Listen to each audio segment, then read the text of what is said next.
Good evening sir. Good evening. आले का दोघं पण?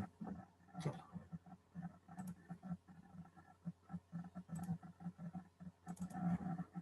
पी ब्लॉक चालू करतोय आपण आजपासून.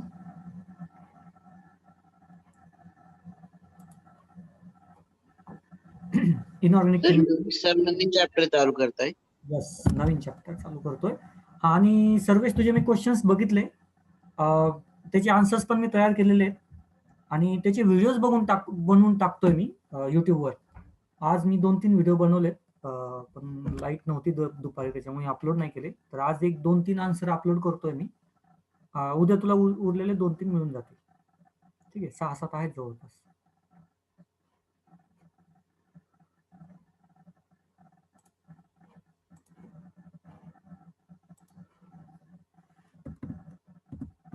हा लोकेश, तुला काही अडचण, काही डाऊट आहे का?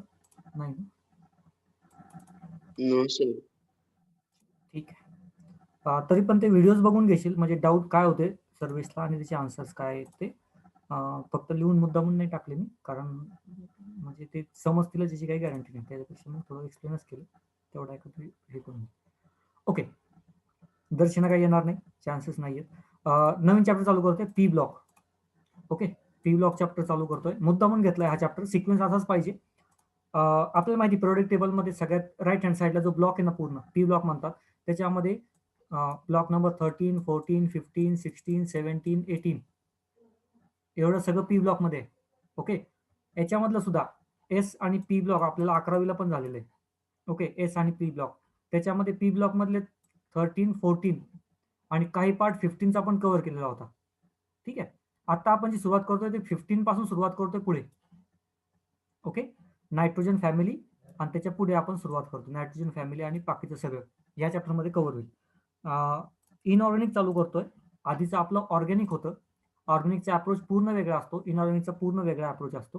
त्याच्यामुळे पहिल्यांदा काही गोष्टी मी क्लिअर करतो. ऑर्गॅनिकमध्ये मेकॅनिझम असतं. ऑर्गॅनिकमध्ये मेकॅनिझम असतं, एक्सेप्शन्स खूप कमी असतात, फक्त बॉन्ड वगैरे फिरवणं ह्या गोष्टी असतात. इनऑर्गॅनिकमध्ये कन्सेप्ट असतात, तुमच्या कन्सेप्ट चांगल्या राहिल्या पाहिजेत, पण याच्यामध्ये एक्सेप्शन्स खूप जास्त असतात इनऑर्गॅनिकमध्ये.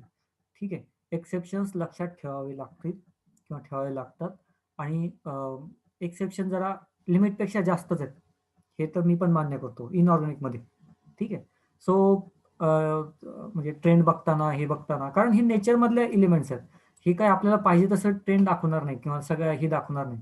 ऑर्गॅनिक रिएक्शन मध्ये कसं होतं, इलेक्ट्रोनिगेटिव्ह आपण बॉन्ड कसं ब्रेक होणार, इलेक्ट्रॉन कुठे जातील किंवा कशावर अटॅक होईल, पॉझिटिव्ह चार्ज कुठं जाईल, प्रेडिक्ट करू शकत होतो, इझी होतं थोडंसं. इथं तसं नाहीये. इथं एक गोष्ट डिफाईन करायला 4 फॅक्टर येतात मध्येच. फॉर एक्झाम्पल, एखाद्या ॲटम मधनं, सपोज हा ॲटम आहे, त्याच्यातनं काही ऑर्बिटल आहेत आणि ह्याच्यातनं शेवटचा इलेक्ट्रॉन बाहेर पडायचं, याच्यामध्ये 1000 गोष्टी येतील आडवे. काय काय काय गोष्टी येतील आडवे? एक तर हा मेटल असेल तर पटकन बाहेर निघेल, नॉन मेटल असलं पटकन बाहेर निघणार नाही. दुसरा पॉईंट ॲटॉमिक साईज आडवेल, तिसरा पॉईंट लगेच इलेक्ट्रॉन क्लाउड आडवाईल. लक्षात येते पॉईंट? तर भरपूर गोष्टी असतात, शिल्डिंग इफेक्ट, डिशिल्डिंग इफेक्ट, भरपूर गोष्टी आडव्या येतात किंवा भरपूर कन्सेप्ट असतात, ज्याच्यामुळं इनऑर्गॅनिकमध्ये आपल्याला परफेक्ट ट्रेंड सापडत नाही. एक जनरल ट्रेंड सापडतो. डिफरन्स दोन्हीमध्ये. जनरल ट्रेंड म्हणजे आपण लेफ्ट टू राईट इन्क्रीजेस म्हणलं ना, ठीक आहे, ते इन्क्रीजेस, पण ते लिनियर कधीच नसणार. तुम्हाला असं इन्क्रीज कधीच नाही, प्रॅक्टिकली मिळणार नाही नेचरमध्ये. तो थोडासा अशा टाईप मधला वरती खाली मिळेल. मी तुम्हाला ग्राफ पण दाखवेल, पण हे थोडंसं एक लक्षात ठेवा की इनऑर्गॅनिकमध्ये रूल टू रूल मॅक्झिमम फार वेळ नाही चालत. रूल टू रूल गोष्टी फार वेळ चालत नाहीत, एक्सेप्शन लगेच येतात. ओके, हा एक पॉईंट. आपला अप्रोच काय राहणार आहे, माझा तुम्हाला काय सल्ला आहे, कन्सेप्ट समजून घ्या. बेसिक ज्या गोष्टी आहेत त्या इतक्या पक्क्या ठेवा, वरच्या गोष्टी थोडाफार चेंज झाल्या ना, तुमचं बेसिक नाही आलं पाहिजे. ठीक आहे, हे थोडंसं याच्यावर कॉन्सन्ट्रेट करा. आता ते कसं ते मी तुम्हाला सांगतो. आता मी बेसिक मुद्दामून पी ब्लॉकमध्येच ओके करून घेणार, म्हणजे डी आणि एफ मध्ये तुम्हाला जास्त ताण पडायला नको किंवा कॉम्प्लेक्स कंपाऊंड मध्ये सुद्धा ताण पडायला नको. ओके, चल. तर group number 13, general electronic configuration NS2 NP1. N म्हणजे नंबर ऑफ हे ऑर्बिटलचा नंबर असतो तो, it doesn't matter lot basically. तर आउटरमोस्ट शेलमध्ये 3 इलेक्ट्रॉन आहेत. इथं 14 मध्ये आउटरमोस्ट शेलमध्ये 4 इलेक्ट्रॉन, 15 मध्ये आउटरमोस्ट शेलमध्ये 5 इलेक्ट्रॉन, 16 मध्ये 6, 7 अँड सो ऑन. ओके, प्रत्येक एलिमेंटला अपेक्षा असते किंवा प्रत्येक एलिमेंट ट्राय करतो आउटरमोस्ट शेलमध्ये 8 इलेक्ट्रॉन पूर्ण होण्यासाठी, ज्याला आपण ऑक्टेट रूल पण म्हणतो, डुप्लेट आणि किंवा ऑक्टेट, आणि त्याच्या हिशोबाने तो व्हॅलन्सी पण बनवतो. ठीक आहे. तर व्हॅलन्सी बनवण्यासाठी किंवा ऑक्टेट कंप्लीट करण्यासाठी तो दोनच पर्याय आहेत, त्याच्याकडे दोनच पर्याय आहेत. एक तर इलेक्ट्रॉन ऍक्सेप्ट करणे किंवा इलेक्ट्रॉन डोनेट करणे, इलेक्ट्रॉन घेणे किंवा देणे. ओके. पण त्याचं फायनल अप्रोच काय, एक तर आउटरमोस्ट शेलमध्ये डुप्लेट किंवा आउटरमोस्ट शेलमध्ये ऑक्टेट कंप्लीट करणे, हे आपलं बेसिक नॉलेज आहे. आता त्यालाच इथं अप्लाय कसं केलं हे बघा. हे आता ग्रुप नंबर 13, त्याचा पहिला एलिमेंट आहे बोरॉन, म्हणून याला बोरॉन फॅमिली पण म्हणतात. नंतर carbon family, nitrogen family, oxygen family, fluorine family आणि हॅलोजन फॅमिली, नोबेल गॅसची फॅमिली. ठीक आहे. आता इथं बघा, ऑक्सिडेशन स्टेट आउटरमोस्ट शेलमध्ये 3 इलेक्ट्रॉन आहेत. ओके. तिन्हीच्या तिन्ही इलेक्ट्रॉन म्हणजे ऑक्टेट पूर्ण करायचं तर ऑब्व्हियसली त्याला 3 इलेक्ट्रॉन बाहेर द्यावे लागतील. ओके. 5 इलेक्ट्रॉन घेणं तर शक्य नाहीये. त्याच्यामध्ये जी कॉमन ऑक्सिडेशन स्टेट, जी ग्रुपची ऑक्सिडेशन स्टेट आहे ती +3 आहे. पण +3 सोडून तो ऑक्सिडेशन स्टेट कोणती वापरतो, +1 पण दाखवतो. याला एक्सेप्शन म्हणत नाहीत. +3 सोडून +1 पण दाखवतो. त्याचं रिझन तुम्हाला इथं क्लिक झालं का, +1 जर दाखवली त्यांनी तर p ऑर्बिटल 0 होतो, म्हणजे आउटरमोस्ट शेल राहतो ns आणि त्याच्यामध्ये 2 ऑर्बिटल. आपला रूल होता डुप्लेट किंवा ऑक्टेट पाहिजे. इथं आता डुप्लेट झाला, म्हणजे हा बेसिकली +1 पण दाखवू शकतो आणि +3 पण दाखवू शकतो. हे एक्सेप्शन नाही. पॉईंट लक्षात आला. हे अंडरस्टँडिंग आहे, कन्सेप्च्युअल अंडरस्टँडिंग आहे, की इथं +3 कधी किंवा का बरं आणि +1 पण का बरं. तोच प्रिन्सिपल आपण पुढे पण अप्लाय करू शकतो. इथं आउटरमोस्ट शेलमध्ये NS2 NP2. ओके. तर कॉमन ऑक्सिडेशन स्टेट +4 ऑब्व्हियसली, कारण 4 इलेक्ट्रॉन बाहेर गेले तर ऑक्टेट सहज अचीव्ह करता येतं. पण 4 इलेक्ट्रॉन बाहेर देण्यापेक्षा 4 इलेक्ट्रॉन ऍक्सेप्ट करणं पण पॉसिबल आहे, लॉजिकल. किंवा 2 इलेक्ट्रॉन बाहेर देणं पण पॉसिबल आहे, कारण डुप्लेट होतं, हे पण पॉसिबल. सो हे सगळे लॉजिकल आहेत. हे पण ऑक्सिडेशन स्टेट लॉजिकल आहे. इथं पण बघा, नायट्रोजन आउटरमोस्ट शेलमध्ये 5, 5च्या 5 बाहेर देणं, हे group oxidation state. It's a general किंवा याला थेरॉटिकल म्हणायचा. +5 +6 +7 +8 it's a theoretical value oxidation state. कुठून आल्या, तर ऑब्व्हियसली 5 आहेत ना, 5च्या 5 बाहेर काढा. हे थेरॉटिकल. प्रॅक्टिकली काय दाखवतात, +3 किंवा -3. का बरं +3? +3 दाखवलं का डुप्लेट कंप्लीट होतं, आणि -3 दाखवलं तर ऑक्टेट कंप्लीट होतं. त्याच्यामुळे +3 आणि -3. ओके. सो हे सगळ्या गोष्टी लॉजिकल आहेत. इथं आउटरमोस्ट शेलमध्ये 6 इलेक्ट्रॉन आहेत, म्हणजे याचं कॉमन ऑक्सिडेशन स्टेट +6 म्हटलं जातं. ओके. ग्रुपचं पूर्ण, फक्त ऑक्सिजनचं नाही, ऑक्सिजनचं हे दाखवतच नाही. मग याच्यामध्ये वेगवेगळ्या ऑक्सिडेशन स्टेट कोणत्या आल्या, एक तर 6 इलेक्ट्रॉन आहेत, 2 कमी आहेत म्हणजे -2, ही कॉमन आहे, राईट. किंवा +4, ही पण कॉमन आहे. ओके. आता याच्यामध्ये +2 पण आली एक. आता मात्र कन्फ्युजन वाढलं. ठीक आहे. +2 ऑक्सिडेशन स्टेट, आता मात्र इथं कन्फ्युजन वाढतं. रिझन काय कन्फ्युजन वाढायचं, कोणाला क्लिक झालं का, कोणी सांगल का याच्यामध्ये +2 जर झालं तर काय होईल.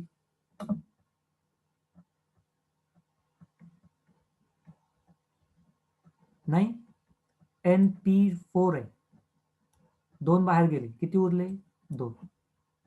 ओके. आउटरमोस्ट शेलमध्ये पी ब्लॉकमध्ये 2 उरले. पण आणखीन म्हणजे हे जरी असलं तरी हे आता तुम्हालाही कळतं की हे काही प्रॉपर एक्सप्लेनेशन नाहीये त्या गोष्टीचं.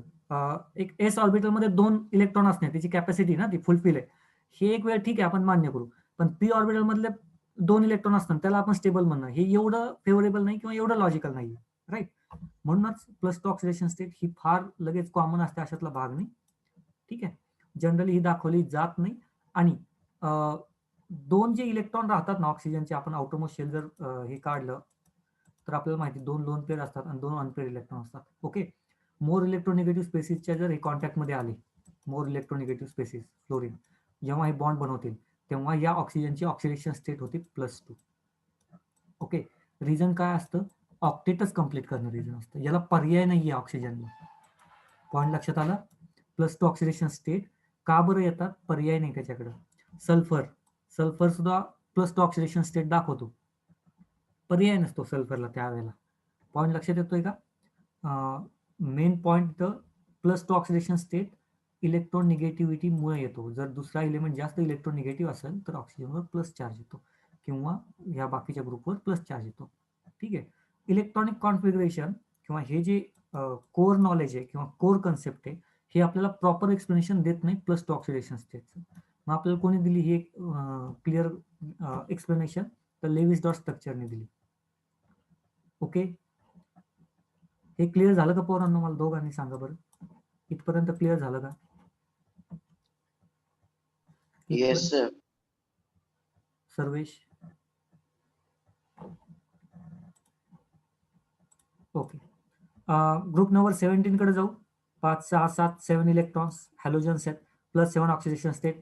थेरॉटिकल आहे, जास्त मनावर घ्यायचं नाही, अशी काही दाखवत नसतात किंवा फार रेअर केसमध्ये दाखवतात, पण थेरॉटिकली म्हणून लिहिलं. प्लस 7 ऑक्सिडेशन स्टेट आपल्याला माहिती आहे कॉमन -1 आहे. ठीक आहे, किंवा हा जर मोर इलेक्ट्रोनिगेटिव्ह स्पेसिस बरोबर कनेक्टेड असेल तर +1 दाखवणार.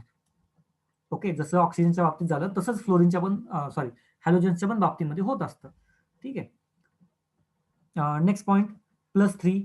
का बरं +3 दाखवणार किंवा +5 का? आता +5 तो लॉजिकल आहे. +5 का दाखवणार? इथलं बाहेर गेलं डुप्लेट हे होऊन जातं. ओके, +3 का दाखवणार? +3 दाखवण्याचं आपण याचं प्रॉपर एक्सप्लेनेशन डी ऑर्बिटल मध्ये बघणार आहे. फक्त तुम्हाला एक आयडिया देतो +3 पण का दाखवतो. जेव्हा मी कोणता एखादा इलेमेंट घेतो, क्लोरीन सपोज, 1, 2, 3, 4, 5, 6 आणि 7 इलेक्ट्रॉन्स आहेत. याच्याकडे डी ऑर्बिटल पण आहे. ठीक आहे, डी ऑर्बिटल आहे म्हणजे हा जास्त हे व्हॅलन्सी बनवू शकतो. जेव्हा एक बॉन्ड इथं बनवला जातो ना कोणत्या XYZ एलिमेंट बरोबर, आणि दुसरा जर बॉन्ड बनवला गेला तर हा अनपेड राहतो तिसरा बॉन्ड बनवण्यासाठी. किंवा असं गृहीत धरा इथं NP5 आहे. ठीक आहे, याला 1, 2, 3, 4, 5 हा तर एक बॉन्ड बनवेल, पण दुसरा बॉन्ड बनवण्यासाठी जेव्हा हा इलेक्ट्रॉन जम्प होतो ना दुसरा बॉन्ड बनवण्यासाठी, हा जम्प झाला की 2 नवीन अनपेड इलेक्ट्रॉन तयार होतात. म्हणजे ऑक्सिडेशन स्टेट किंवा व्हॅलन्सी 1 वरनं डायरेक्ट जम्प होते 3 वर, कारण 2 अनपेड इलेक्ट्रॉन तयार होतात. आणि हा जम्प का करतो? कारण इथं एम्प्टी डी ऑर्बिटल असतात म्हणून जम्प करतो. ज्यांच्याकडे एम्प्टी डी ऑर्बिटल नाहीत तिथं इलेक्ट्रॉन जम्प होऊ शकत नाहीत आणि ते एका लिमिटच्या नंतर ऑक्सिडेशन स्टेट किंवा व्हॅलन्सी दाखवू शकत नाही. उदाहरणार्थ नायट्रोजनकडं किंवा फ्लोरीनकडं डी ऑर्बिटल नसतो, एम्प्टी डी ऑर्बिटल. तुम्ही इलेक्ट्रॉनिक कॉन्फिगरेशन लिहिलं तर ते काय येतं? 1s2, 2s2, 2p3.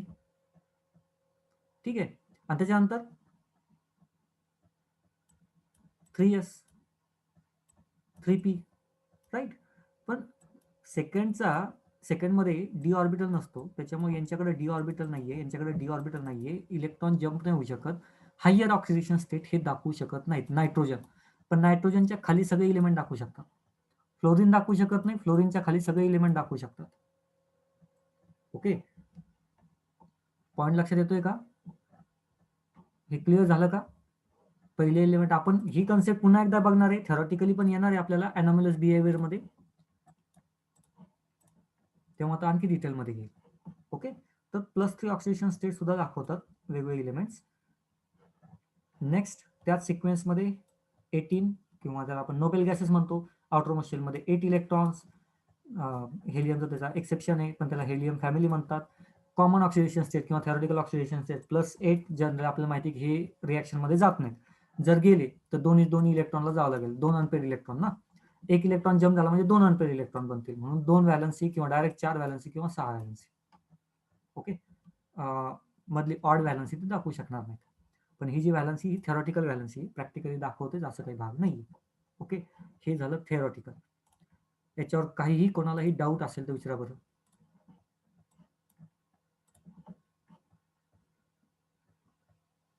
नाहीये डाऊट? ओके, सो हा पार्ट फॅमिलीजचा, ऑक्सिजन फॅमिली, फ्लोरीन फॅमिली, त्यांची कॉमन ऑक्सिडेशन स्टेट याला थेरॉटिकल ऑक्सिडेशन स्टेट म्हणतात, आणि बाकीचे त्याला सोडून दाखवलेली ऑक्सिडेशन स्टेट. ठीक आहे, नेक्स्ट ॲटॉमिक आणि फिजिकल प्रॉपर्टीज ग्रुप 15चे. म्हणजे आता आपण ग्रुप 15च्या डिटेलमध्ये चाललेलो. ओके, माझा मेन अप्रोच हे जे प्रॅक्टिकल व्हॅल्यूज आहेत त्याला लॉजिकशी जोडणं हा आहे. कोणीही व्यक्ती प्रत्येक नंबर लक्षात ठेवू शकत नाही, लॉजिक लक्षात राहू शकतं. ओके, त्याच्यामुळेच मी याच्यावर जास्त भर देतो. ठीक आहे. Nitrogen electronic configuration 1s2 2s2 2p3. मी त्याला लिहायचा प्रयत्न केला तर इथं 2 इलेक्ट्रॉन आणि पी मध्ये 1 2 3 3च इलेक्ट्रॉन. ठीक आहे. चल, त्याच्यामध्ये आणखीन एक पॉइंट आहे. नायट्रोजन जो आहे त्याचं पी ऑर्बिटल हा हाफ फिल्ड असल्यामुळे त्याला थोडीशी एक्स्ट्रा स्टॅबिलिटी असते. म्हणजे फक्त नायट्रोजन नाही, नायट्रोजन फॉस्फरस सगळ्याच इलेमेंटला थोडीशी एक्स्ट्रा स्टॅबिलिटी आहे. रिझन काय, तर हाफ फिल्ड ऑर्बिटल आहेत म्हणून. ठीक आहे, हाफ फिल्ड ऑर्बिटलला स्टॅबिलिटी थोडीशी जास्त असते. ओके, सो ॲटॉमिक नंबर इथं दिलेला आहे. ॲटॉमिक नंबरमध्ये डिफरन्स कितीचा येतो हे तुम्हाला मागच्या वर्षी पण मी सांगितलं होतं. एक सिक्वेन्स लक्षात ठेवायला सांगितलं होतं.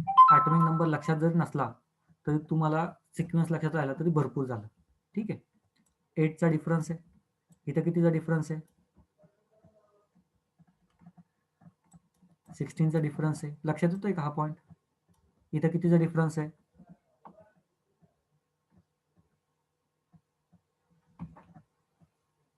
इथं 16 नाही, 18चा डिफरन्स. इथं कितीचा डिफरन्स आहे? अगेन 18चा डिफरन्स आहे. इथं कितीचा डिफरन्स आहे?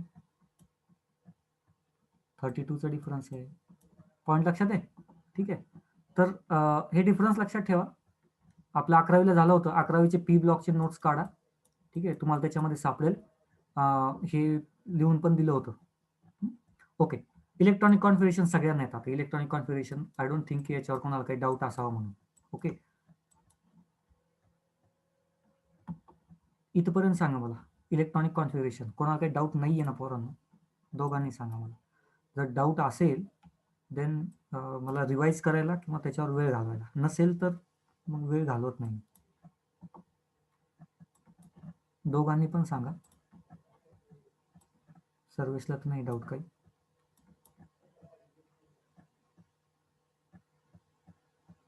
लोकेश सांग बरं मला. तुला हां नाही. ओके, चलो. आयोनायझेशन एनर्जी रिवाइज करतो पटकन. It is the amount of energy required to remove most loosely bounded electron from the atom when it is in gaseous state. त्याची डेफिनेशन आहे. थोडक्यात काय, आउटरमोस्ट शेल मधला इलेक्ट्रॉन बाहेर काढण्यासाठी जी एनर्जी लागते त्या एनर्जीला म्हणतात आयोनायझेशन एन्थाल्पी. पण कंडिशन काय, तो ॲटम त्याच्या गॅसियस स्टेटमध्ये पाहिजे, इलिमेंटरी गॅसियस स्टेटमध्ये पाहिजे. म्हणजे इलिमेंट पण पाहिजे, इलिमेंटरी स्टेटमध्ये पाहिजे आणि गॅसियस स्टेटमध्ये पाहिजे. म्हणजे नायट्रोजन N2 फॉर्ममध्ये पाहिजे, गॅसियस स्टेटमध्ये पाहिजे. तेव्हा त्याच्या आउटरमोस्ट शेलमधनं एनर्जी हे इलेक्ट्रॉन काढायला जी एनर्जी लागेल त्याला आपण म्हणतो आयोनायझेशन एनर्जी. ठीक आहे. पहिला इलेक्ट्रॉन काढण्यासाठी जी एनर्जी लागेल ते फर्स्ट आयोनायझेशन एनर्जी. दुसरा इलेक्ट्रॉन काढायला जी एनर्जी लागेल त्याला म्हणायचं सेकंड आयोनायझेशन एनर्जी. आणि थर्ड इलेक्ट्रॉन बाहेर काढायला जी एनर्जी लागेल त्याला म्हणायचं third ionization energy. Okay, simple. Next, आता नायट्रोजनचं उदाहरण घेतलं. नायट्रोजनचा ॲटॉमिक नंबर 7 आहे, म्हणजेच प्रोटॉन सुद्धा 7 आहेत. आणि प्रोटॉन इलेक्ट्रॉनचा रेशो जर बघितला तर 1:1 असतो प्रत्येक एलिमेंटमध्ये. 1:1 प्रोटॉन इलेक्ट्रॉनचा रेशो. पहिला इलेक्ट्रॉन काढणं कंपॅरेटिव्हली सोपं असतं. ठीक आहे. का बरं सोपं असतं? कारण पहिला इलेक्ट्रॉन इथं रेशो काय 1:1, पण पहिला इलेक्ट्रॉन काढल्यानंतर इलेक्ट्रॉन राहतात 6 आणि प्रोटॉन राहतात 7. म्हणजे पर इलेक्ट्रॉन अट्रॅक्टिव्ह फोर्स वाढतो. ओके, त्याच्यामुळे सेकंड आयोनायझेशन एनर्जी ही नेहमी जास्त असते फर्स्ट आयोनायझेशन एनर्जीपेक्षा, कारण पर इलेक्ट्रॉन अट्रॅक्शन फोर्स जास्त असतो. ओके, थर्ड आयोनायझेशन एनर्जीच्या वेळेला तर आणखी काय झालं, 2 इलेक्ट्रॉन बाहेर गेले. म्हणजे किती इलेक्ट्रॉन राहिले? फक्त 5 इलेक्ट्रॉन. प्रोटॉन किती आहेत? 7. म्हणजे पर इलेक्ट्रॉन अट्रॅक्शन फोर्स आणखी वाढला. पॉईंट लक्षात आलं? आणखी वाढलाय. याला असं कन्सिडर करा, क्लासरूममध्ये समजा 50 पोर आहेत तर टीचरचं अटेन्शन जे असतं ते डिवाइड होतं. दुसऱ्या क्लासमध्ये 25च आहेत तर फक्त 25 मुलांवर अटेन्शन आहे. तिसऱ्या क्लासमध्ये ऑब्व्हियसली किंवा इथं कमी मुलं आहेत तर टीचरचं कॉन्सन्ट्रेशन खूप कमी मुलांवर असतं. ठीक आहे. म्हणजे मग पर्सनली बघता येतं. तसंच इथं आहे, इलेक्ट्रॉन जास्त असले का हा बाहेरचा इलेक्ट्रॉन बाहेर जर गेला तर तो जास्त अट्रॅक्टिव्ह फोर्स अप्लाय करू शकत नाही. ठीक आहे. पण हा गेल्यानंतर पर इलेक्ट्रॉन अट्रॅक्टिव्ह फोर्स वाढला. 6 इलेक्ट्रॉन झाले पण 7 प्रोटॉन झाले अट्रॅक्टिव्ह फोर्स वाढला, त्याच्यामुळं सेकंड इलेक्ट्रॉन काढणं अवघड जातं आणि थर्ड इलेक्ट्रॉन काढणं आणखी अवघड जातं. हा पहिला पॉईंट. ठीक आहे. याच्यातला दुसरा पॉईंट, ऑलरेडी हे हाफ फील्ड असल्यामुळं बाय डिफॉल्ट याच्यातनं पहिला इलेक्ट्रॉन काढायला एनर्जी जास्त लागते, बाय डिफॉल्ट जास्त लागते. पॉईंट लक्षात आला? ओके. सो प्रत्येक ठिकाणी बघा, फर्स्ट सेकंड थर्ड एनर्जी वाढत गेली, फर्स्ट सेकंड थर्ड एनर्जी वाढत गेली, फर्स्ट सेकंड थर्ड एनर्जी वाढली, फर्स्ट सेकंड थर्ड एनर्जी वाढली. रिझन आहे आयनायझेशन एन्थाल्पीचे रिझन, की पर इलेक्ट्रॉन अट्रॅक्टिव्ह फोर्स हा वाढत जातो. क्लिअर? काही डाऊट नाही? एकदम बेसिक लॉजिक बघा आता, कारण मिनिमम आहे ना आपल्याला याच्यामध्ये, एक्सेप्शन हे प्रकार आहे ना मिनिमम ठेवायचं बरं का, लॉजिक जास्त डेव्हलप करायचं. नेक्स्ट, लेफ्ट टू राईट बघा. लेफ्ट टू राईट काय होतंय, कोणत्याही एका यालाच पकडू आपण, फर्स्टच पकडलं, first ionization enthalpy continuously decrease होत गेलेली. का बरं डिक्रीज होत गेली? रिझन आहे ॲटॉमिक साईज. कारण नायट्रोजनची साईज छोटी आहे, बिस्मथची साईज खूप मोठी आहे. आउटर मोस्ट शेल इथला इलेक्ट्रॉन काढणं कम्पॅरेटिव्हली खूप जास्त एनर्जी लागते. आउटर मोस्ट शेल मधनं इलेक्ट्रॉन काढणं खूप इझी आहे. ठीक आहे, याला एनर्जी एवढी जास्त लागत नाही, याला खूप जास्त एनर्जी लागते. ॲटॉमिक साईज कमी असल्यामुळं इलेक्ट्रॉन न्यूक्लियसच्या जवळ आहे, टाईटली बाउंडेड आहे. ठीक आहे, त्याच्यामुळं पटकन काढणं हे सहज शक्य होत नाही. त्याच्यामुळं ॲटॉमिक साईज छोटी असेल तर आयनायझेशन एन्थाल्पी जास्त असते. कोरिलेशन काय सांगितलं? ॲटॉमिक साईज जर जास्त असेल तर आयनायझेशन एन्थाल्पी कमी असते, किंवा ॲटॉमिक साईज कमी असेल तर आयनायझेशन एनर्जी जास्त असते, इनव्हर्सली प्रोपोर्शनल. क्लिअर आहे? आणि हेच आपल्याला इथं रिफ्लेक्ट होताना दिसतंय. क्लिअर? काही डाऊट?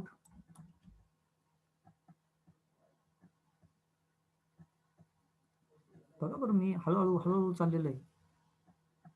चलो, क्लिअर ना? आता बघा बरं का, आता गंमत कशी होते, क्लास 11th मध्ये आपण बोरॉन फॅमिली बघितली होती आणि ॲल्युमिनियम आला होता एलिमेंट, आणि त्याची ॲटॉमिक साईज भुसकून कमी झाली होती, आठवतं का? त्याची ॲटॉमिक साईज पटकन चेंज झाली होती. रिझन काय होतं?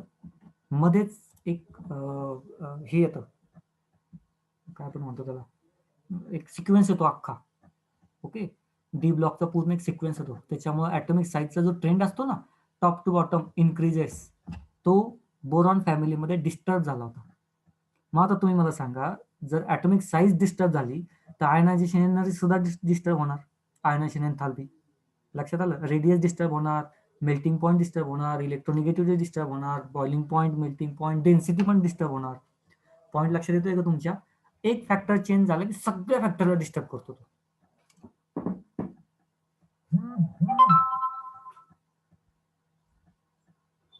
ओके, त्याच्यामुळे आपल्याला त्याच्यावर लक्ष ठेवायचं आहे.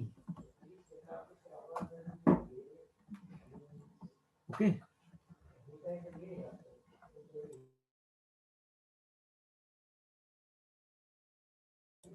ओके. सो हे झालं ionization enthalpy left to right. Left to right. Next, electronegativity बघा आता. इलेक्ट्रोनिगेटिव्हिटी. सो इलेक्ट्रोनिगेटिव्हिटी म्हणजे काय? शेअर्ड पेअर ऑफ इलेक्ट्रॉन स्वतःकडे ओढणे, त्याला आपण म्हणतो इलेक्ट्रोनिगेटिव्हिटी. ते पण कशावर डिपेंड आहे? ॲटॉमिक साईजवर डिपेंड असतं ते. ठीक आहे, ॲटॉमिक साईज जास्त वाढली का इलेक्ट्रॉन्स ओढून घेता येत नाहीत. ॲटॉमिक साईज छोटी असेल तर शेअर्ड इलेक्ट्रॉन्स स्वतःकडे ओढून घेता येतात. So it mostly depend on atomic size again. Okay, तर इथं तुम्ही तो पण फॅक्टर बघू शकता. नायट्रोजन इलेक्ट्रोनिगेटिव्हिटी खूप जास्त आहे, फॉस्फरस कमी होत गेली. ठीक आहे, कमी होत गेली आणि शेवटी जास्त डिफरन्स आला नाही. ठीक आहे, पण ही इलेक्ट्रोनिगेटिव्हिटी ॲटॉमिक साईज जसजशी वाढत जाईल तसतशी इलेक्ट्रोनिगेटिव्हिटी कमी होत जाते, कारण ते शेअर्ड इलेक्ट्रॉन्स ओढू शकत नाहीत. आता दोन मोठे मोठे ॲटम्स आहेत, तर हा इकडची इलेक्ट्रॉन नाही ना ओढू शकत लवकर. ओके, तोच फॅक्टर आहे, शेअर्ड पेअर ऑफ इलेक्ट्रॉन्स ओढू शकत नाही. नेक्स्ट, कोव्हॅलंट रेडियस त्याच ॲटॉमिक साईजवरच बेस्ड आहे. कोव्हॅलंट रेडियस म्हणजे असतं काय, दोन न्यूक्लियसच्या मध्ये जो डिफरन्स आहे त्याचा हाफ डिस्टन्स म्हणजे कोव्हॅलंट रेडियस म्हणतो आपण त्याला. ओके, कोव्हॅलंट बॉन्ड बनवलेला असताना जो काही बॉन्डचं किंवा दोन न्यूक्लियसच्या मधला जो डिस्टन्स आहे त्याला आपण कोव्हॅलंट रेडियस म्हणतो. ॲटॉमिक साईज वाढली का कोव्हॅलंट रेडियस वाढणारच आहे. तोच सिक्वेन्स इथं दिसतो. ॲटॉमिक साईज वाढली का कोव्हॅलंट रेडियस वाढतोच आहे. ओके, त्यामुळे आणखी कोणतं जास्त याच्यामध्ये जायची गरज नाही. Next point, ionic radius. आता आयनिक रेडियस बनवण्यासाठी याच्यामध्ये पहिल्यांदा यांना आयन्स बनवावे लागतील. आता आयन्स तर कसे बनवणार, नायट्रोजन आहे, याची जनरल टेंडन्सी काय असते, इलेक्ट्रोनिगेटिव्हिटी चांगली आहे, ते 5 इलेक्ट्रॉन देणार नाहीत, ते 3 इलेक्ट्रॉन ऍक्सेप्ट करणार. 3 इलेक्ट्रॉन ऍक्सेप्ट करणार म्हणजे नायट्रोजन 3- होणार. ओके, पूर्ण फॅमिली जी आहे त्यांची जनरल टेंडन्सी काय असायला पाहिजे, 3- ची जनरल टेंडन्सी. पण आता आपलं डिस्कशन झालं हे जनरल आहे अगेन, कारण ऍटॉमिक साईज वाढले की हे कमी जास्त होत राहतं. तर आता तुम्ही आयनिक रेडियस बघा, साईज आयनिक रेडियसची इथं आता बी लिहिलंय. बी म्हणजे काय आहे, 3-. ओके, बी म्हणजे 3-. आता ऑक्सिडेशन हे जर 3- असेल तर इथपर्यंत 3- आहे. ओके, रेडियस बघा, साईज वाढली रेडियस वाढली, साईज वाढली रेडियस वाढली. ठीक आहे, पण कधीपर्यंत, 3- आहे तोपर्यंत. याच्यानंतर इथं सी घेतलंय, इथं पण सी घेतलेलं आहे. सीचा अर्थ काय, 3+. 3+ का झालं, कारण याची इलेक्ट्रोनिगेटिव्हिटी कमी आहे. या दोघांची इलेक्ट्रोनिगेटिव्हिटी कमी आहे. यांनी 3 इलेक्ट्रॉन घेतले जरी तरी यांचे न्यूक्लिअर एवढं स्ट्रॉंग नाही आहेत की ते 3 इलेक्ट्रॉन होल्ड करू शकतील. ठीक आहे, शेवटी बाहेरचे इलेक्ट्रॉन होल्ड होतील केव्हा, जेव्हा तुमचा न्यूक्लियस स्ट्रॉंग असेल आणि ते जास्तीत जास्त इलेक्ट्रॉनला होल्ड करून ठेवू शकत असेल तेव्हा ते इलेक्ट्रॉन येऊन बसतील ना. 3 इलेक्ट्रॉनला होल्ड करून ठेवणं एवढं सोपं नाही, कारण यांची ॲटॉमिक साईज खूप मोठी आहे. ऑर्बिटल, आउटरमोस्ट ऑर्बिटल खूप लांब असतात. बाकीचे पण फॅक्टर येतात. स्क्रीनिंग इफेक्ट तुम्ही ऐकला असेल, स्क्रीनिंग इफेक्ट सारखे पण इफेक्ट येतात, ज्याच्यामुळे हे 3 बाहेरचे इलेक्ट्रॉन होल्ड करू शकत नाही त्याच्यानंतर. त्याच्यामुळे मग कोणते आले, 3+. 3+ म्हणजे काय, स्वतःचे इलेक्ट्रॉन दिले. आणि इलेक्ट्रॉन दिले म्हणजे काय, ऑर्बिटल, एक पूर्ण ऑर्बिटल बाहेर संपला. ठीक आहे, ऑर्बिटल इथं सुद्धा संपला आणि इथं ऑर्बिटल संपला म्हणजे डायरेक्ट लगेच रिडक्शन तुम्हाला दिसते ॲटॉमिक साईज मध्ये. कारण दोन गोष्टी होतात, 3 इलेक्ट्रॉन बाहेर गेले म्हणजे एक ऑर्बिटल संपला, एंड झाला. आणि दुसरा पॉइंट, पर इलेक्ट्रॉन नंबर ऑफ प्रोटॉनची संख्या वाढते म्हणजे अट्रॅक्शन फोर्स वाढतं. ठीक आहे, इलेक्ट्रॉन जर बाहेर गेले ना तर प्रोटॉन तर तेवढेच राहतात, आणखी जोरात प्रोटॉन ओढतात आणि त्याच्यामुळे आणखी एकदा ॲटॉमिक साईज कमी होते. त्याच्यामुळे इथं 2 रिझन आहेत. पहिले एक ऑर्बिटल संपला, एक ऑर्बिटल सब ऑर्बिटल तर गेला कारण 3 इलेक्ट्रॉन बाहेर काढले. आणि दुसरं म्हणजे पर इलेक्ट्रॉन अट्रॅक्शन फोर्स ड्रास्टिकली वाढला. ठीक आहे, त्याच्यामुळे ॲटॉमिक साईज सडन कमी होऊन जाते. ठीक आहे, आणि त्याच्यानंतर आता ऑब्व्हियसली इथं सुद्धा +3 आहे, याच्यापेक्षा ही थोडीशी जास्त असणार. ऍक्च्युली या दोघांचं तसं कंपॅरिझन करणं लॉजिकल राहणार नाही. का बरं, कारण ऑक्सिडेशन स्टेट ह्या दोघांची इक्वल नाहीये. पण हा जो सडन चेंज झालाय तो ऑक्सिडेशन नंबरमुळे झालेला आहे. आणि इथं फक्त एक फॅक्टर नाहीये, 2 फॅक्टर आहेत. ठीक आहे, एक तर सब ॲटॉमिक ऑर्बिटल व्हॅनिश झाला and second, per electron attraction force वाढला. हे त्याचे 2 कारण, त्याच्यामुळे हा ड्रास्टिकली कमी झाला. समजलं की नाही समजलं, डोक्यावर नसाल.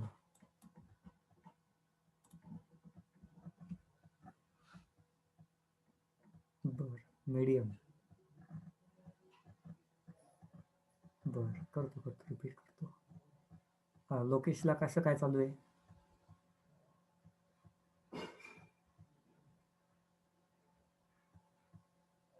रिवाइज करतो, त्याचं नका टेन्शन घेऊ, रिवाइज करेन. ओके, रिवाइज करतो. हा इलेमेंट यांना आणि ह्या दोघांना कम्पेअर करतोय आपण. बी म्हणजे काय इथं दिले त्यांनी, 3- म्हणजे काय, यांनी 3 इलेक्ट्रॉन ऍक्सेप्ट केलेत. ऍक्सेप्ट केल्यानंतर सपोज हा न्यूक्लियस आहे आणि हा ऑर्बिटल आहे. ठीक आहे, याच्यात ऑलरेडी 5 इलेक्ट्रॉन आहेत, प्लस 3 इलेक्ट्रॉन ऍक्सेप्ट केले म्हणजे टोटल झाले 8 इलेक्ट्रॉन. ओके, आता ह्या प्रोटॉनला 8 इलेक्ट्रॉनला ओढ नाही. First scenario. इथं काय सिनारिओ आहे, इथं न्यूक्लियस, ऑर्बिटल, ऑर्बिटलमध्ये इथून 3 इलेक्ट्रॉन बाहेर गेलेत म्हणजे राहिले किती, 2 इलेक्ट्रॉन. एक सब ऑर्बिटल जो आहे ना 5p3, 3 इलेक्ट्रॉन बाहेर गेले म्हणजे हा संपला ना, 5p 0 झाला ना, म्हणजे हा ऑर्बिटल संपला की नाही. आउटर मोस्ट सब ऑर्बिटल संपला, त्याच्यामुळे एक ऍटॉमिक साईज याची कमी झाली. ठीक आहे. दुसरं आता कंपॅरिझन बघा, इथं ऍटॉमिक साईज कमी झाली का? नव्हती, कारण ऑर्बिटल संपलाय का नाही संपलेला, हे एक रिझन सांगितलं. दुसरं रिझन काय? नंबर ऑफ प्रोटॉन इथं किती झाले? इथं नंबर ऑफ प्रोटॉन 51 - 3 करा, तेवढे नंबर ऑफ प्रोटॉन झाले, म्हणजे कमी झाले. सॉरी, इलेक्ट्रॉन्स कमी झाले. प्रोटॉनचा नंबर तर 51 आहेच आहे, नंबर ऑफ इलेक्ट्रॉन्स कमी झाले. पॉईंट लक्षात आला का? हा कारण इथून इलेक्ट्रॉन बाहेर गेले ना. ठीक आहे, म्हणजे इलेक्ट्रॉन कमी झाले, प्रोटॉन तेवढे, प्रोटॉन म्हणजे पॉझिटिव्ह चार्ज, निगेटिव्ह चार्ज कमी झाले, म्हणजे पर इलेक्ट्रॉन अट्रॅक्शन फोर्स वाढला. प्रोटॉन जास्त आहेत, जास्त लोक आता इलेक्ट्रॉनला आतमध्ये ओढतात. पहिल्यांदा रेशो काय होता? एक इलेक्ट्रॉन एक प्रोटॉन, एक प्रोटॉन एक इलेक्ट्रॉनला ओढायचा. ठीक आहे, आता काय झालं? आता त्याच्यामध्ये 48 इलेक्ट्रॉन्सला कोण ओढतंय? 51 प्रोटॉन्स ओढतात, म्हणजे प्रोटॉन ओढण्याची ताकद वाढली. ओढण्याची ताकद वाढली म्हणजे इलेक्ट्रॉन्स आतमध्ये येतील. इलेक्ट्रॉन्स आतमध्ये आले म्हणजे ऑर्बिटल कॉन्ट्रॅक्शन होईल त्या ऑर्बिटल्सचं, म्हणजे ॲटॉमिक साईज पुन्हा एकदा कमी व्हायला लागेल. ठीक आहे, इथं तसा गोंधळ आहे का? नाही. उलट इथं काय झालं? इथला रेशो 51:48 आहे. इथला रेशो काय? 51 proton, positive charge 51, negative charge म्हणजे इलेक्ट्रॉन्स किती आहेत? सॉरी, इथं 51 नाही, असं कन्फ्युजन व्हायला लागलं माझं. एक मिनिट ना. हा, याच्यामध्ये protons 33, positive charge, negative charge, electrons किती झालेत? 36 इलेक्ट्रॉन्स झाले जास्त, निगेटिव्ह चार्ज झाले जास्त, ओढणारे झाले कमी. लक्षात येते पॉईंट? त्याच्यामुळे हे जातील बाहेर, ही काही तेवढे आतमध्ये येणार नाही. इथं काय झालं? ओढणारे आहेत जास्त 51, इलेक्ट्रॉन्स आहेत कमी, त्याच्यामुळे हे आतमध्ये येतील. दोन कारण आहेत ज्याच्यामुळे इथून सडन लगेच चेंज होतो. क्लिअर?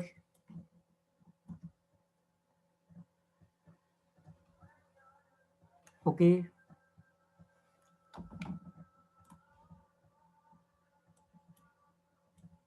चल, लोकेश क्लिअर झालं का हे? चल, ठीक. आता इथं 36 आहे, इकडं काय आहे? इकडं पण तेच आहे ना, सी म्हणजे +3. पण आता इथं ॲटॉमिक साईज जास्त आहे, इथं नंबर ऑफ प्रोटॉन जास्त आहे, 83 आहेत. ॲटॉमिक साईज जास्त, तर ऑब्व्हियसली याच्यापेक्षा जास्त असणारच आहे, आपण एक्सपेक्टच करत होतो. फक्त इथं चेंज कोणामुळे आला? ऑक्सिडेशन स्टेटमुळे आला. 3 इलेक्ट्रॉन घेणं, 3 इलेक्ट्रॉन देणं, खूप मोठा डिफरन्स आहे. ठीक आहे, त्याच्यामुळे इथं या सगळ्या गोष्टींमध्ये डिफरन्स आलेला आहे. Okay, next point, melting point as well as boiling point, दोन्ही कव्हर करतोय. एक पॉईंट नेहमी लक्षात ठेवायचा मेल्टिंग पॉईंट आणि बॉइलिंग पॉईंट संदर्भातला. पहिला, की कोणत्याही कंपाऊंडचं मेल्टिंग पॉईंट किंवा boiling point it's a physical property. याचा अर्थ काय? फिजिकल प्रॉपर्टीला आपण 100% प्रेडिक्ट करू शकत नाही. 100% आपण प्रत्येक वेळेला बरोबरच असो असं नाही. ओके, केमिकल प्रॉपर्टीला आपण एक वेळ म्हणू शकतो, electronic configuration, oxidation state, chemical property आहे, त्यांना आपण बऱ्यापैकी प्रेडिक्ट करू शकतो, रिझन सांगू शकतो. मेल्टिंग पॉईंटमध्ये, बॉइलिंग पॉईंटमध्ये तेवढं 100% आपण रिझन सांगू शकत नाही, because it's a physical property. पहिला पॉईंट नेहमी लक्षात ठेवायचा. आणि दुसरा पॉईंट, तरी सुद्धा मेल्टिंग पॉईंट आणि boiling point it depends on atomic or molecular weight किंवा साईज. जेवढं जास्त मॉलिक्युलर वेट असतं तेवढं मेल्टिंग पॉईंट वाढत जातो किंवा बॉइलिंग पॉईंट वाढत जातो. लक्षात ठेवायचं. जो रूल ऑर्गॅनिकला होता, ऑर्गॅनिकमध्ये हाच रूल होता, जर तुम्हाला आठवत असेल तर. तोच रूल इनऑर्गॅनिकमध्ये सुद्धा अप्लाय करायचा. पण इनऑर्गॅनिकमध्ये काय आहे? फक्त म्हणजे ऑर्गॅनिकमध्ये it's a bunch of atom होतं, त्याच्यामध्ये इररेग्युलरिटी कमी होती. इथं आपण एक एक ॲटमचं बघतोय, त्याच्यामुळे इथं इररेग्युलरिटी खूप जास्त असणार आहे. हे फक्त लक्षात राहू द्या. ओके, आता आपण मेल्टिंग पॉईंट किंवा बॉइलिंग पॉईंटकडे जर गेलो तर नायट्रोजन, फॉस्फरस यांचे वेगवेगळे त्याला काय आपण म्हणतो, ॲलोट्रॉप्स असतात. ठीक आहे, आणि त्या ॲलोट्रॉप्समुळे त्यांचे मेल्टिंग पॉईंट किंवा बॉइलिंग पॉईंट वेगळे असू शकतो. कार्बनचं तुम्हाला माहिती आहे, एक ग्राफाईट आहे आणि दुसरं डायमंड आहे.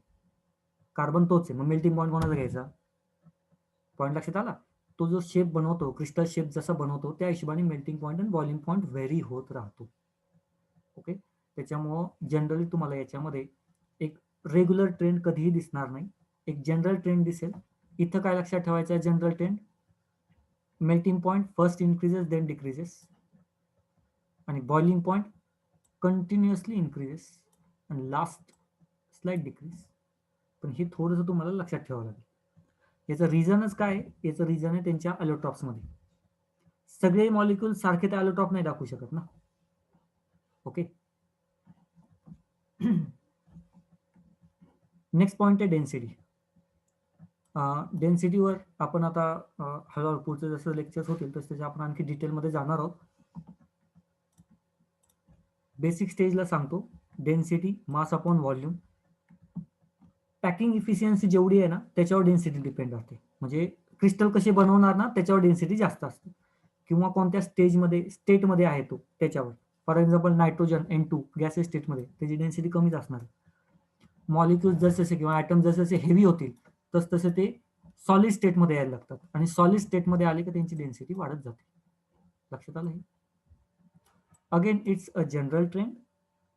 इथं तुम्हाला दिसतंय म्हणून हा काही रूल झाला नाही, किंवा हेच तुम्हाला दिसेल इथून पुढे असं काहीही गॅरंटी नाही. अलोट्रॉप चेंज झाला की डेन्सिटी चेंज होते. ओके. त्याच्यामुळे ह्या शेवटच्या 3 वर जास्त भरोसा ठेवता येत नाही. या गोष्टी चेंज होत राहतात. समजलं का इथपर्यंत? इनऑर्गॅनिकचा थोडासा अंदाज आला का? काय Yes, sir. एक अंदाज आला का पोरांनो काय कार्यक्रम आहे तो इनऑर्गॅनिकचा? की याच्यामध्ये जसं तुम्हाला ऑर्गॅनिकमध्ये थोडंसं रेग्युलरिटी होती, जास्त होती, इनऑर्गॅनिकमध्ये तेवढी रेग्युलरिटी दिसणार नाही. ओके. थोडं म्हणजे तुम्हाला 1000 गोष्टी डोक्यात ठेवाव्या लागतील, आणि त्या प्रत्येक इथे अप्लाय होती का नाही होत, होती का नाही होत असं चेक करत बसावं लागेल. ही आहे इनऑर्गॅनिकची एक मेथड शिकतानाची.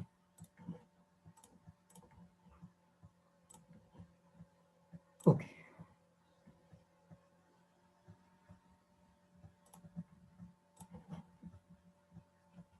नेक्स्ट, हे जी सगळी प्रॉपर्टी बघितली ती आपण इलेमेंट्सची बघितली. हे जे सगळे प्रॉपर्टीज आहेत त्या इलेमेंट्सच्या आहेत. N2 किंवा फॉस्फरस एकटा असेल तर. इथं जे बघतोय ते आपण त्यांचे हायड्राइड्स बघतोय. हायड्राइड्स म्हणजे काय? प्रत्येक इलेमेंट हायड्रोजन बरोबर जेव्हा बॉन्ड बनवेल किंवा तो मॉलिक्यूल आहे त्या मॉलिक्यूलला हायड्राइड म्हणायचं. हायड्रोजन चॅप्टर होता क्लास 11 मध्ये, आठवतो का पोरांनो?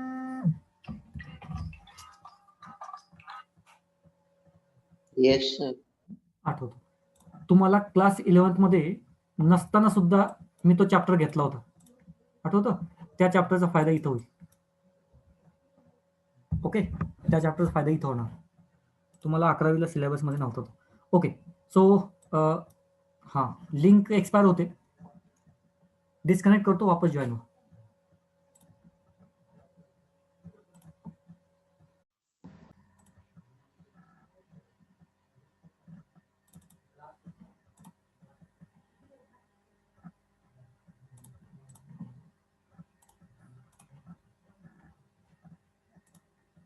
ओके. सो हायड्राइड्स, NH3चं स्ट्रक्चर वगैरे तुम्हाला लक्षात असेल असं मी गृहीत धरतो, आणि मग या गोष्टी सांगतो बरं का. NH3चं पिरॅमिडल स्ट्रक्चर असतं, एक लोन पेअर असते, एक्सेट्रा एक्सेट्रा, हे तुमच्या लक्षात आहे असं गृहीत धरून आपण या सगळ्या गोष्टी बोलतो. ओके. सो 1 बाय 1 जाऊ. Melting point. मेल्टिंग पॉइंट कशावर डिपेंड आहे? Intermolecular force of attraction. Intermolecular force of attraction जेवढं स्ट्रॉंग तेवढं मेल्टिंग पॉइंट जास्त. लॉजिकल आहे. इंटरमॉलिक्युलर फोर्स ऑफ अट्रॅक्शन जेवढं कमी तेवढं मेल्टिंग पॉइंट कमी. का बरं? एखाद्या कंपाऊंडला बॉईल किंवा मेल्ट करायचं असेल तर आपल्याला काय करावं लागतं? 2 मॉलिक्यूल मधला जो बॉन्ड आहे ना त्याला आपल्याला ब्रेक करावं लागतं, अट्रॅक्शन फोर्सला तोडावं लागतं. हे जेवढं स्ट्रॉंग असेल अट्रॅक्शन फोर्स तेवढी आपल्याला एनर्जी जास्त द्यावी लागते हे तोडण्यासाठी. त्याच्यामुळेच म्हटलं इंटरमॉलिक्युलर फोर्स ऑफ अट्रॅक्शन जास्त तर मेल्टिंग पॉइंट जास्त किंवा बॉइलिंग पॉइंट जास्त. आणि या सगळ्यामध्ये आपल्याला एक गोष्ट तर पक्की माहिती आहे की NH3 हा हायड्रोजन बॉन्डिंग दाखवतो. हायड्रोजन बॉन्डिंग इफेक्ट काय होणार आहे? ऑब्व्हियसली सिक्वेन्स मध्ये सगळ्यात जास्त NH3 चा बॉइलिंग पॉईंट असणार आहे किंवा मेल्टिंग पॉईंट असणार आहे. पॉईंट लक्षात येतोय का? आता जनरल ट्रेंड काय? जनरल ट्रेंड कसा असतो किंवा काय असतो? जनरल ट्रेंड ॲटॉमिक साईज वाढली का मेल्टिंग पॉईंट आणि बॉइलिंग पॉईंट वाढत जातो. हा जनरल ट्रेंड आहे आणि जनरल ट्रेंड इथं फॉलो होतो. ॲटॉमिक साईज किंवा मॉलिक्युलर साईज वाढली का मेल्टिंग पॉईंट किंवा बॉइलिंग पॉईंट वाढतो. ऑर्गॅनिकला तोच रूल, इनऑर्गॅनिकला तोच रूल. NH3 एक्सेप्शन आलं. NH3 एक्सेप्शन आलं. रिझन काय? हा, NH3 एक्सेप्शन आहे का बरं? Hydrogen bonding. ओके, हेच इनऑर्गॅनिक आहे. तुम्हाला 10 गोष्टी डोक्यात ठेवाव्या लागतात. तुम्हाला त्याचं रिझन सापडेल, पण त्याच्यासाठी प्रत्येक गोष्ट NH3 मध्ये हायड्रोजन बॉन्डिंग म्हणून एक कमी जास्त डिफरन्स आला. ठीक आहे, चलो. याच्यामध्ये काय झालं? 2 एलिमेंट नंतर NH3 कुठं शिफ्ट झाला? या दोघांच्या मध्ये शिफ्ट झाला, सिक्वेन्स पकडायला गेलं तर. ठीक आहे, किंवा इकडे एकदम शेवटी गेला. चेंजेस होतात, रिझन आहे हायड्रोजन बॉन्ड. नेक्स्ट, इलेमेंट आणि हायड्रोजन यांच्यामधला डिफरन्स. हे काही लॉजिकल आहे. ॲटॉमिक साईज वाढला का डिफरन्स वाढत जाणार आहे. ओके, कारण हायड्रोजन तर फिक्स आहे ना, ॲटॉमिक साईज त्याची फिक्स आहे. मग फक्त ह्या इलेमेंटची ॲटॉमिक साईज जशी वाढत जाईल तसं बॉन्ड लेंथ वाढत जाणार आहे, आणि तोच आपल्याला लॉजिकली इथं दिसतंय. त्याच्यामध्ये काही जास्त बाकीचं डोकं लावायचं काही कारण नाही. ओके, एकदम सिंपलचा पॉईंट. नेक्स्ट पॉईंट बॉन्ड अँगलचा आहे. नेक्स्ट बॉन्ड अँगलचा पॉईंट. आता मला हा एक्सप्लेन करायच्या आधी इथपर्यंतचा पॉईंट क्लिअर झाला, कारण हा पॉईंट थोडासा डायग्राम दाखवून मला एक्सप्लेन करायचा आहे किंवा डायग्राम ड्रॉ करून एक्सप्लेन करायचा आहे. इथपर्यंत तुम्हाला समजलं?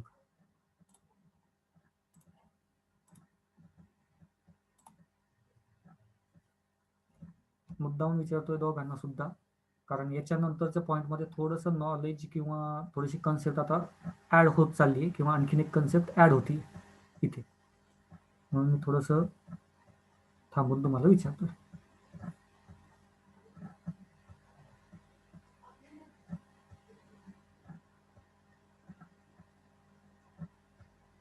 ओके, पुढे वळू.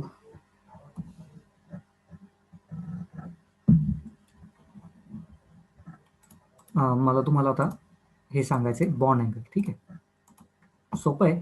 नायट्रोजन, मी फक्त स्ट्रक्चर काढायचा प्रयत्न करतो. नायट्रोजनची ॲटॉमिक साईज एवढी असेल आणि याची थोडीशी जास्त आहे, याची आणखी थोडी जास्त आहे आणि याची आणखी थोडी जास्त आहे, असं गृहीत धरू. ठीक आहे, 3 हायड्रोजन, 1 2 3, आणि इथं 1 2 3. ओके, मॅथ्स वापरा किंवा केमिस्ट्री वापरा, काहीही वापरा.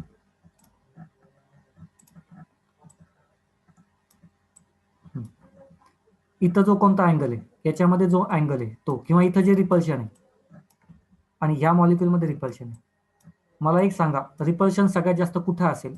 NH3 मध्ये हायड्रोजन मधलं रिपल्शन विचारतोय आम्ही. NH3 मध्ये हायड्रोजन रिपल्शन जास्त असेल का SbH3 मध्ये हायड्रोजन रिपल्शन जास्त असेल? काय वाटतं? सर्वेशला समजलं. लोकेश, कोणत्या मॉलिक्युलमध्ये हायड्रोजन रिपल्शन हे जास्त असेल?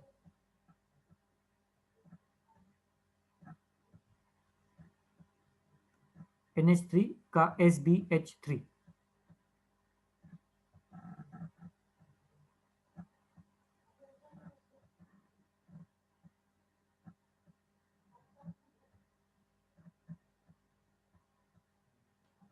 नाही समजलं? स्ट्रक्चर समजलं. नायट्रोजन छोटा आहे, हायड्रोजनची साईज दोन्हीकडे सारखीच आहे. ते द यू राहिले, मला समजत नाही. N किंवा SB एवढंच टाक, मला आयडिया येईल पुढे जाते मला. NH3, very good.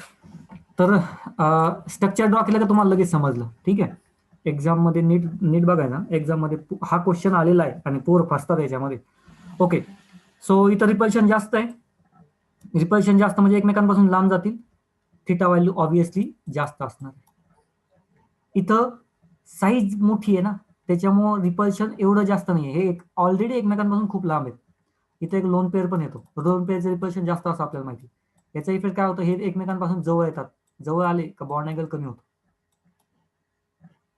रिझन काय, बेसिक मध्ये रिझन काय, जो सेंट्रल ऍटम आहे त्याची साईज, सेंट्रल ऍटमची साईज वाढली का हायड्रोजन हायड्रोजन बॉन्ड कमी होतो. रिपीट करतो, सेंट्रल ऍटमची साईज वाढली का हायड्रोजन हायड्रोजन बॉन्ड कमी होतो, कारण रिपल्शन कमी होतं. सिंपल लॉजिकल पॉइंट इम्पॉर्टंट आहे. जर आता हे तुम्हाला स्ट्रक्चर दाखवलं म्हणून जर मी हे स्ट्रक्चर काढून टाकलं तर मुलं याच्यामध्ये कन्फ्यूज होतात. ठीक आहे, मुलांना वाटतं ऍटॉमिक साईज जास्त आहे त्याच्यामुळे रिपल्शन जास्त, थिटा व्हॅल्यू जास्त, हे कन्फ्यूज होतात. खूप वेळेला पाहिलेलं आहे. ओके, नेक्स्ट इथं डेल्टा एच ऑफ फॉर्मेशन म्हटलंय त्यांनी, डेल्टा एच ऑफ फॉर्मेशन, किंवा आपण याला पहिल्यांदा हे बघू, डेल्टा एच डिसोसिएशन, म्हणजे हा बॉन्ड ब्रेक करण्यासाठी किती एनर्जी लागते. ठीक आहे, NH3 मध्ये नायट्रोजन छोटा आहे, हायड्रोजनची साईज तेवढीच आहे. बॉन्ड लेंथचा जर विचार केला ना, बॉन्ड लेंथ, तर सगळ्यात कमी बॉन्ड लेंथ इथे आहे ना, म्हणजे हा बॉन्ड खूप स्ट्रॉंग आहे, याला ब्रेक करणं एवढं सोपं नाही कारण बॉन्ड लेंथ छोटी आहे. ठीक आहे, बॉन्ड लेंथ छोटी, पटकन नाही ब्रेक करता येणार.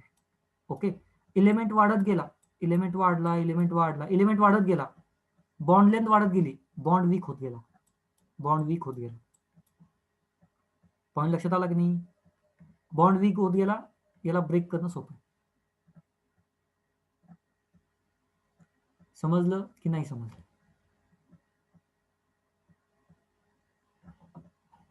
हा पॉइंट समजला, सिक्वेन्स समजला का?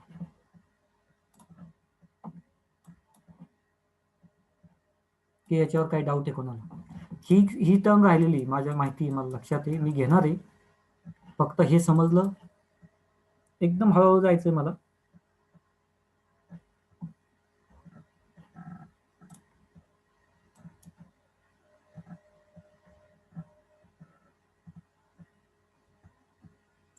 ओके,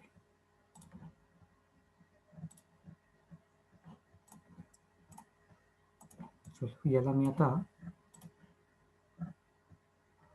अच्छा ठीक आहे, नाही समजलं, एकच मिनिट, फार सोपी कन्सेप्ट आहे. ओके, डेल्टा एच डिसोसिएशन म्हणजे बॉन्ड ब्रेक करण्यासाठी लागणारी एनर्जी. इथं नायट्रोजन आहे, ऍटॉमिक साईज छोटा आहे, आणि हायड्रोजन, ठीक आहे, यांच्यामधला बॉन्ड आहे. इथं फॉस्फरस मोठा आहे, हायड्रोजन छोटा आहे, यांच्यामधला बॉन्ड आहे. इथं हा आणखी मोठा आहे, हा छोटा आहे, यांच्यामधला बॉन्ड आहे, हा आणखी मोठा आहे. ओके, याची ऍटॉमिक साईज वाढली का बॉन्ड लेंथ वाढणार ना, आणि बॉन्ड लेंथ वाढलं म्हणजे हा बॉन्ड ब्रेक करणं इझी आहे. हा बॉन्ड ब्रेक करणं खूप मुश्किल आहे, एवढं सोपं नाही हा बॉन्ड ब्रेक करणं. हे लॉजिक समजलं?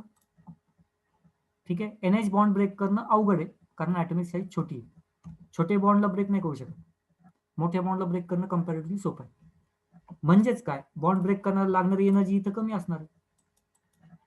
सॉरी, हा बॉन्ड स्ट्रॉंग आहे, बॉन्ड स्ट्रॉंग आहे, ह्या बॉन्डला ब्रेक करायला लागणारी एनर्जी जास्त लागणार आहे कारण छोटा आहे ना बॉन्ड. छोट्या बॉन्डला लवकर नाही ब्रेक होत, स्ट्रॉंग बॉन्ड असतो ना, छोटा बॉन्ड ब्रेक नाही होऊ शकत लवकर, सो त्याला लागणारी एनर्जी जास्त आहे. इथं साईज जास्त आहे, बॉन्ड पटकन ब्रेक करू शकतो, म्हणजे लागणारी एनर्जी कमी आहे. बघा कमी होत चालली का एनर्जी? Okay, clear? लोकेशला समजलं नव्हतं, लोकेश सांग मला. चल ठीक आहे, क्लिअर. आणखीन एक आता एक पुढची कन्सेप्ट, डेल्टा एच आणि एफ लिहिले. कोणाला आठवतं का थर्मोडायनामिक्स, डेल्टा एच एफ म्हणजे काय? फुल फॉर्म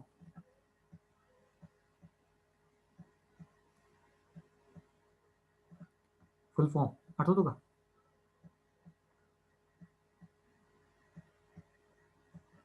एनीवन?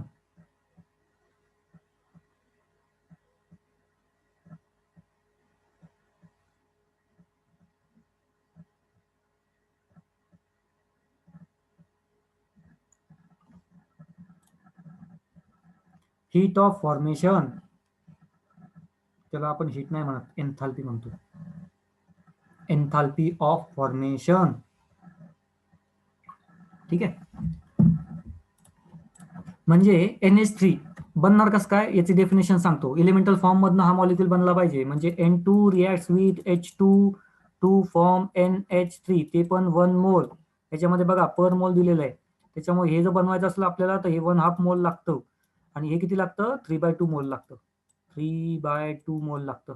ठीक आहे, चलो. सो अशी रिॲक्शन परफॉर्म होईल, आणि ही रिॲक्शन परफॉर्म झाल्यानंतर याच्यामधनं जी एनर्जी बाहेर निघेल किंवा रिॲक्शन परफॉर्म होण्यासाठी द्यावी लागेल, त्या एनर्जीला किंवा त्या एन्थॅल्पीला आपण म्हणतो एन्थॅल्पी ऑफ फॉर्मेशन, डेल्टा एच. आता इथं NH3 साठी जी डेल्टा एच ची व्हॅल्यू निगेटिव्ह आहे -46, याचा अर्थ काय सांगा? निगेटिव्ह साईनचा अर्थ काय? ही रिॲक्शनचा delta H of formation negative म्हणजे, आठवा पटापट.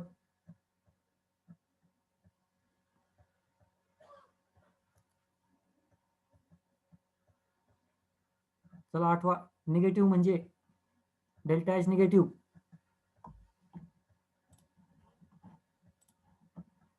Exothermic reaction. एक्झोथर्मिक. इथं आपल्याला दिसलं मॉलिक्यूल स्ट्रॉंग आहे, मॉलिक्यूल स्टेबल आहे, बॉन्ड स्ट्रॉंग आहे, राईट. इथून आपल्याला काय कळतं, हा मॉलिक्यूल बनण्यासाठी किंवा हा मॉलिक्यूल बनला तर आपल्याला उलटी एनर्जी मिळते. आपण रिॲक्शन करताना जनरली एनर्जी द्यावी लागते आपल्याला, ठीक आहे. पण जर रिॲक्शन झाल्यानंतर आपल्याला एनर्जी मिळत असेल तर आणखी काय आनंद. पण लक्षात येतं का, एखादं काम करण्यासाठी तुम्हाला पैसे द्यावे लागतात, पण समोरून तुम्हाला एखादं काम करून देऊन तुम्हाला पैसे द्यायचे असेल तर मग आणखी किती आनंद त्या गोष्टीचा. तसं आहे, ही रिॲक्शन बनवण्यासाठी किंवा परफॉर्म झाली की आपल्याला एनर्जी मिळते, प्रॉफिट आपल्याला होतं. ओके, सो हा point. Delta H of formation का बरं असं होतं, लॉजिक काय? कारण हा मॉलिक्यूल जास्त स्टेबल आहे. का स्टेबल आहे? नायट्रोजनची ॲटॉमिक साईज छोटी, हायड्रोजनची ॲटॉमिक साईज छोटी, यांच्यामध्ये बॉन्ड बनला हा स्ट्रॉंग बॉन्ड, त्याच्यामुळं बॉन्ड स्ट्रॉंग म्हणजे ओव्हरऑल मॉलिक्यूल स्ट्रॉंग.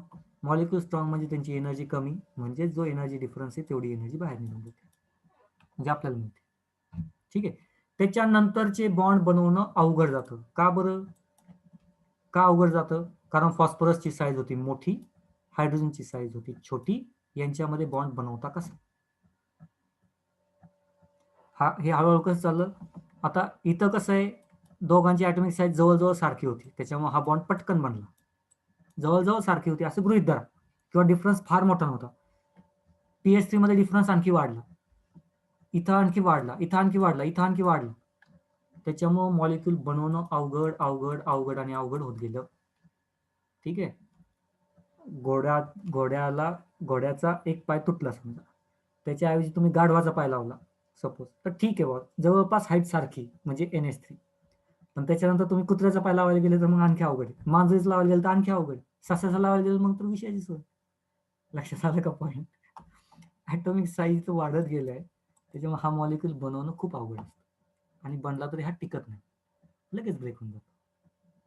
ओके, तो लगेच ब्रेक होतो आपल्याला इथून कळालं, आणि हा बनवणंच अवघड हे इथून कळालं. कन्सेप्ट क्लिअर झाली का? की आणखी काही डाऊट आहे याच्यामध्ये? डाऊट असेल तर दिल खोल के विचारून घ्या बरं.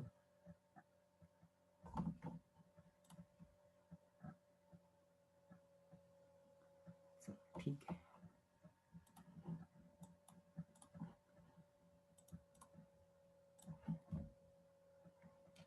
ओके.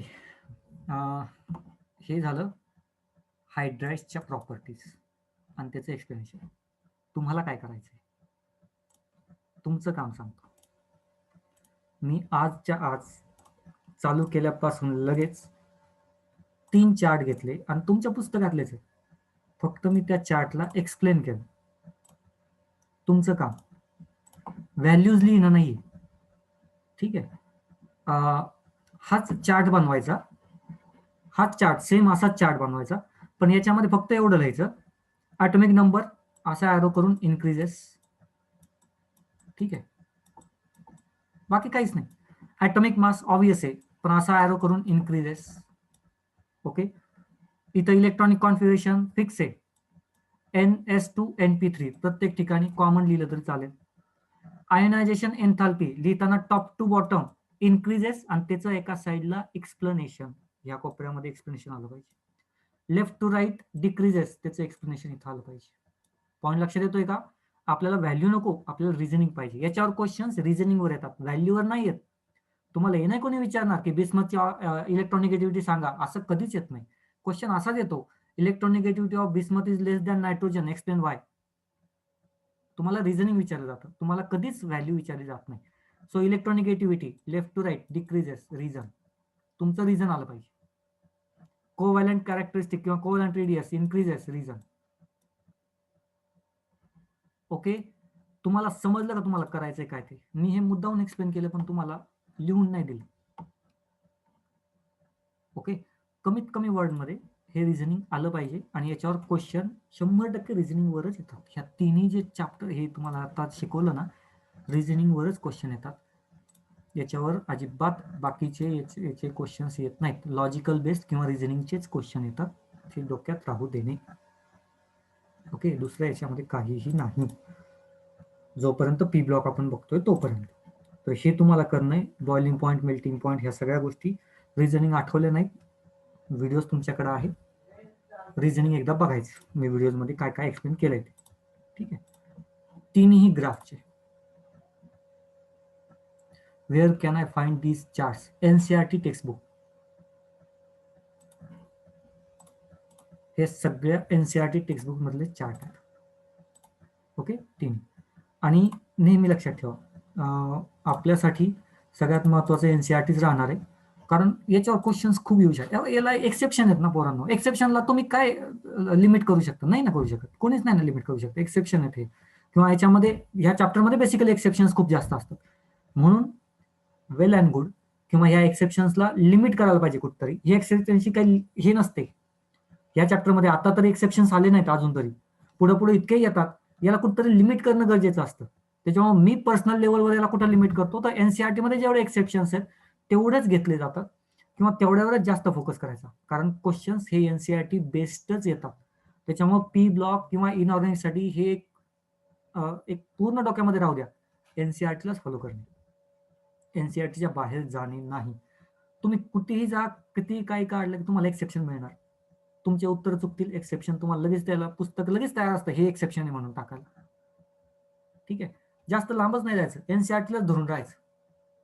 एनसीईआरटी मधनं जर क्वेश्चन नाही आला तर बाकीचे लोक बरोबर त्याच्यावर केस टाकतात, 1000 कुठे होतात, आपल्याला ताण घ्यायची गरज. JEE प्लस नीट सेक्शन. त्यामुळे इनऑर्गॅनिकसाठी स्ट्रिक्टली एनसीईआरटीला फॉलो करायचं, स्ट्रिक्टली सांगतो मी अगदी. ठीक आहे, हे मात्र केमिस्ट्रीच्या बाबतीमध्ये काहीच याला हे नाही. आणि भरपूर ठिकाणी तुम्ही बाहेरनं पण ऐकलं असेल की इनऑर्गॅनिक मध्ये एक्सेप्शन, भरपूर एक्सेप्शन. एनसीईआरटी बाहेर जायचं नाही, एक्सेप्शन ऑटोमॅटिक कमी होऊन जाते. ठीक आहे, हे अनुभवावरनं सांगतो, आणि क्वेश्चन्स एनसीईआरटी मधनच येतात. चल, तर तुम्हाला 3 ग्राफ दिलेत, आणि 3 ग्राफचं तुम्हाला होमवर्क दिलेला आहे, भरपूर मोठा दांडका होमवर्क दिलेला आहे. ठीक आहे, ऑक्सिडेशन स्टेट आणि या सगळ्या गोष्टी. आता मी लेक्चरला समरअप करायचं माग आहे. काही कोणाला डाऊट असले तर फायनली विचारा, नसेल तर नो डाऊट म्हणून टाका. एखादी कॅरेक्टरिस्टिक समजली नसेल, क्लिक नसेल झालं, कन्फ्युजन होत असेल तर विचारू शकता, नाही तर मी याला वाइंड अप करतो.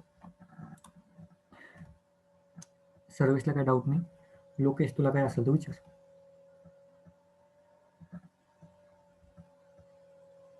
होमवर्क करा बरं पोरांनो, पुढे पुढे कन्सेप्ट वाढणार आहे. डिस्टन्स ते डिस्टन्स नाही, डिसोसिएशन आहे. Dissociation means breaking of molecule. Dissociation म्हणजे आपल्याला बॉन्ड ब्रेक करायचा आहे. नायट्रोजन छोटा आहे ना, हायड्रोजन छोटा आहे. सर डिस्टन्स डिसोसिएशन कुठे? अच्छा, ओके ओके, हा डिस्टन्स. ओके, बॉन्डचा डिस्टन्स आपण कसा फाइंड आउट करतो? नायट्रोजन ऍटम आणि हायड्रोजन ऍटम कोव्हॅलंट बॉन्ड बनवतो ना, तर यांच्यातला डिस्टन्स कसा फाइंड आउट केला जातो? हा डिस्टन्स, 2 न्यूक्लियस मधला डिस्टन्स, राईट. आणि मी दुसरा एखादा इलेमेंट घेतला, सपोज हा इलेमेंट, याची ऍटॉमिक साईज ऑब्व्हियसली मोठी आहे ना, कारण ऍटॉमिक नंबर जास्त आहे याचा. हायड्रोजन तर तेवढाच आहे. हा ऍटम, आता दुसरा ऍटम वाढल्यामुळे ऑब्व्हियसली याची बॉन्ड लेंथ वाढली असणार आहे ना, किंवा हा जो डिस्टन्स आहे बॉन्ड लेंथच आहे, EH म्हणजे हा एलिमेंट आणि हायड्रोजन मधला बॉन्ड लेंथ किंवा डिस्टन्स. इथं हा एलिमेंट वाढल्यामुळे हा वाढणारच आहे. तुमच्या लक्षात येते का हे? नायट्रोजन छोटा होता म्हणजे डिस्टन्स छोटा होता. नायट्रोजन नंतर फॉस्फरस मोठा असतो, डिस्टन्स वाढला. आर्सेनियम मोठा असतो, डिस्टन्स वाढला. लक्षात आलं का? Okay sir. आणखी काही?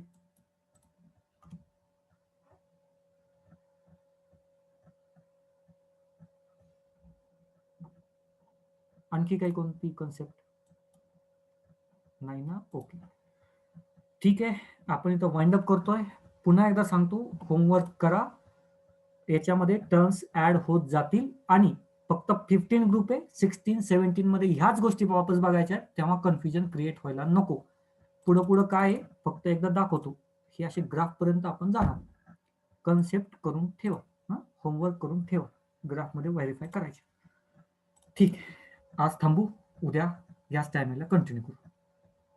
Bye everyone.